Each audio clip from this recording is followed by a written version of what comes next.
Hello and welcome.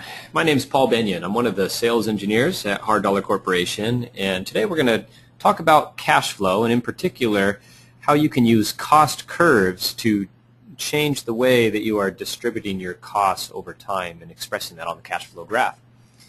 For our example today, we're going to focus on cost item 5.1, this furnish and haul hot mix. You can see that we have about 30 days of duration for this particular item, and it has a start date of February 22nd, ending on April 2nd. If we open up the cash flow, you can see that same item that I have it filtered down to.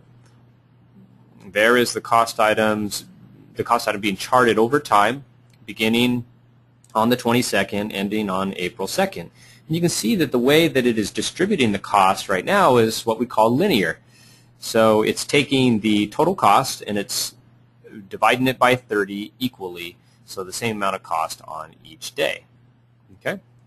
Now this is accumulative, so we see it going up because the cost is building on itself as we go from day to day, and finally when we hit April 2nd, there's no more cost for that cost item, so it just stays at the 1,063,000.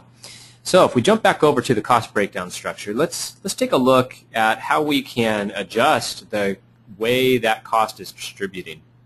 So I'm going to open up that item, and we see that it's made up of three resources: material resource, labor, equipment. And if I go to the employment setup tab, as you can see here, I have a cost curve option here.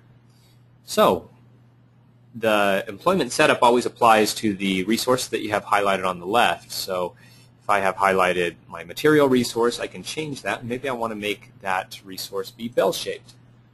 And I'm going to do the same with my other resources.